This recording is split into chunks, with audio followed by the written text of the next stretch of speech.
प्रकृतेर्गुणसम्मूढाः सज्जन्ते गुणकर्मसु तान् कृत्स्नि विदो मन्दान् कृत्स्न्यविन्य विचारयत्।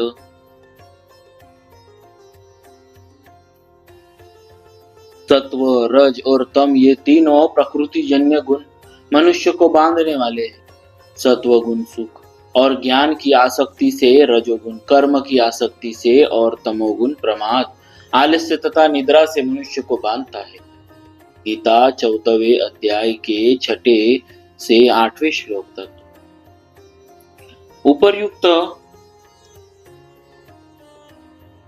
उपर्युक्त पदों में उन अज्ञानियों का वर्णन है जो प्रकृति जन्य गुणों से अत्यंत मोहित अर्थात बंधे हुए हैं, परंतु जिनका शास्त्रों में, शास्त्र विहित शुभ कर्मों में तथा उन कर्मों के फलों में श्रद्धा विश्वास है।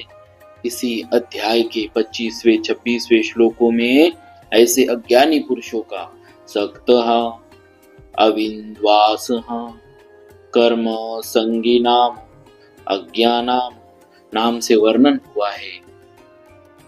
लौकिक और पारलौकिक भोगों की कामना के कारण ये पुरुष पदार्थों और कर्मों में आसक्त रहते हैं।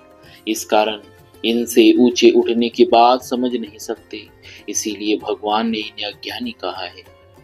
तान कृत्सन विदो मंदान, अज्ञानी मनुष्य शुभ कर्म तो करते हैं, पर करते नित्य निरंतर न रहने वाले नाशवान पदार्थों की प्राप्ति के लिए।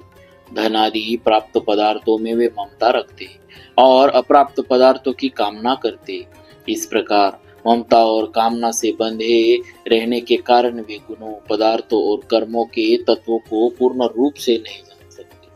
अज्ञानी मनुष्य शास्त्र विहित कर्मों और उनकी विधि को तो ठीक तरह से जानते हैं, पर गुणों और कर्मों के तत्वों को ठीक तरह से न जानने के कारण उन्हें अकृत्स्नविदाः, पूर्णतया न जानने वाले कहा गया है। और सांसारिक भोग तथा संग्रह में रुचि होने के कारण उन्हें मंदान, मंद बुद्धि कहा गया है। गुण और कर्म विभाग को पूर्णतया जानने वाले तथा कामना ममता से रहित ज्ञानी पुरुष को चाहिए कि वह पूर्व वर्णित सकाम भाव पूर्वक शुभ कर्मों में लगे हुए अज्ञानी पुरुषों को शुभ कर्मों से विचलित न करे, जिससे वे मंद बुद्धि पुरुष अपनी वर्तमान स्थिति से नीचे न गिर जाए। इसी अध्याय के 25वें 26वें श्लोकों में ऐसे ज्ञानी पुरुषों का असक्तः विद्वान और युक्तः विद्वान नाम से वर्णन हुआ है।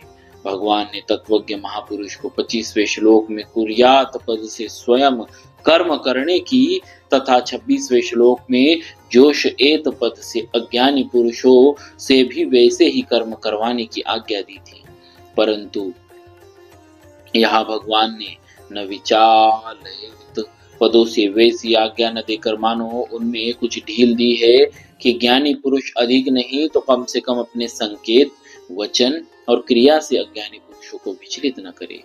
कारण कि जीवन मुक्त महापुरुष पर भगवान और शास्त्र अपना शासन नहीं रखते। उनके कहलाने वाले शरीर से स्वतः स्वाभाविक लोक संग्रहार्थ क्रियाएं हुआ करती।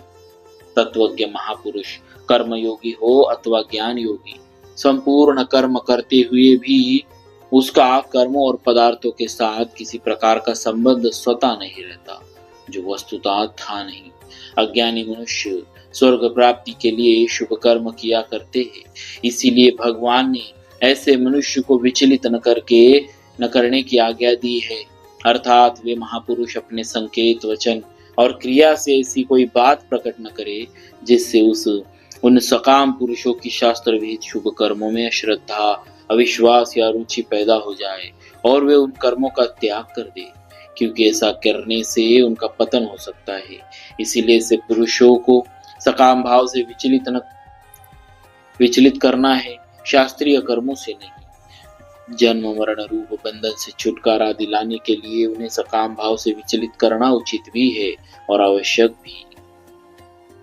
परिशिष्ट भाव। अर्जुन का प्रश्न था कि मेरे को घोर कर्म में क्यों लगाते हो। उस प्रश्न का उत्तर भगवान कई तरह से देते हैं, जिसका तात्पर्य है कि मेरा उद्देश्य घोर कर्म में लगाना नहीं है। प्रत्युत कर्मों से संबंध विच्छेद करना है। कर्मों से संबंध विच्छेद करने के लिए ही कर्मयोग है। बोलिए भक्तवत्सल भगवान की।